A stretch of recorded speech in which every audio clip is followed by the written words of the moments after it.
I saved the results of the previous exercise as yet another variation.ai, but we're going to be switching gears here for a moment and moving over to this document. It's called bluetshirts.ai, and we've got a total of 8 t-shirts, 4 dark at top and 4 light variations at the bottom. I now want to create a bunch of different color variations on this t-shirt, and I'm going to do so using the final advanced color feature and my favorite, by the way, as well, and it's called Recolor Artwork, and allows you to do just that. You can assign a completely new color scheme to your document, which is perfect for an exercise like this, where you're trying to change the color of fabrics or textiles or that kind of thing, but it's equally applicable to any kind of illustration project. So I'm going to leave the first 2 t-shirts the way they are, but I'm going to grab the second column of t-shirts with my black arrow tool. And there's a couple of different ways to get to Recolor Artwork. One is to go to the Edit menu, choose Edit Colors, and then choose this first command.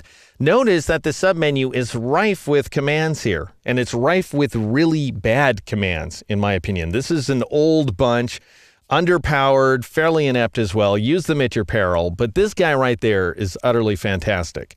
That's one way to get to the command. The other way, I'll go ahead and escape out of the menu, is to go up to the control panel, and when you have entire paths selected as we do, then you should see this little rainbow icon, the same icon we've seen before, but this time it's located right there at the top of the screen. Go ahead and click on that icon in order to bring up the Recolor Artwork dialog box. Now, the dialog box is divided by default into 2 sections. You'll see your color groups over here on the right-hand side, and then you'll see a list of your colors in rows over here on the left-hand side. I'm going to hide my color groups just because I have so little room on screen, and you do that by clicking on this icon right here on the far right side of the dialog box. You can bring the groups back by clicking on that icon again if you like. I'm going to hide it as I say and move the dialog box over. I'm being told that I have currently 7 colors inside of my selection. I also want you to see that Illustrator went ahead and automatically hid my selection edges, so you don't have to hide them before you visit the dialog box, even if you have a very complicated piece of artwork. Now, I'm being told I have a total of 7 colors inside of my selection, and then I look at these colors and, it's fairly curious because it looks to me like I just have 6 if I count down a list.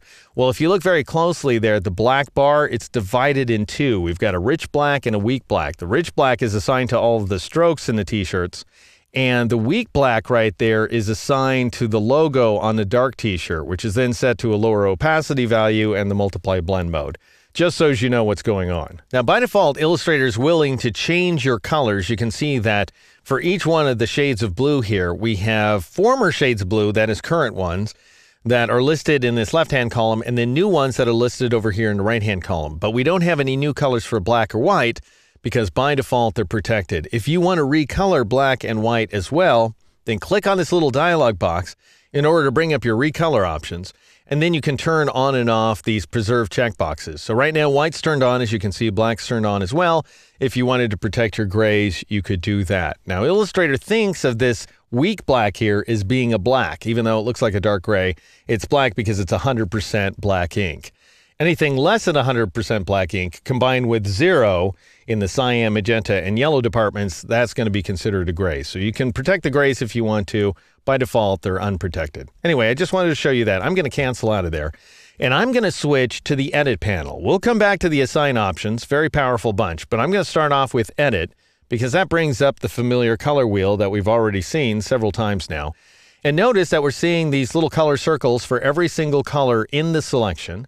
If I want to link them together, then I need to go ahead and click on this link icon because by default, when you're recoloring artwork, the link is turned off. So go ahead and turn it on to link them together, and then drag these colors to a different location like so in order to recolor your artwork, and it'll recolor on the fly in the background as you see there.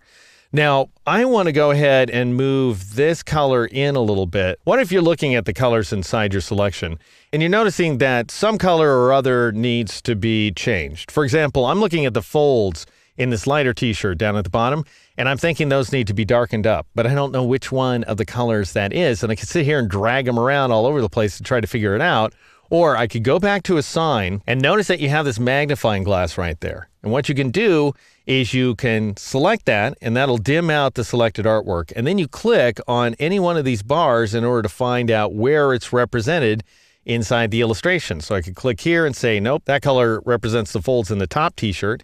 This color is the trim in the bottom t-shirt and the interior of the top t-shirt. This is the opposite. And then this guy at top, finally, is the folds in the bottom t-shirt. because we've got to go back to edit color now. The great thing about the top color is it happens to be the key color, so it's going to be the biggest of the circles. So go ahead and click on edit to switch back. It must be this guy right there, and so I could go ahead and click on it to make it active.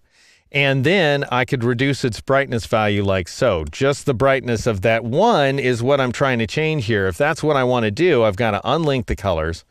And then I'll click on this guy just to make sure it's selected and reduce the brightness, and that will darken up those folds like so. Now I'm going to link them back together, and I'm going to go ahead and drag these colors as a group again because I really want them to be sort of a little bit yellow. Like so, and that's it. I'm going to click OK in order to accept that modification. And that, my friends, is how you recolor existing artwork here inside Illustrator.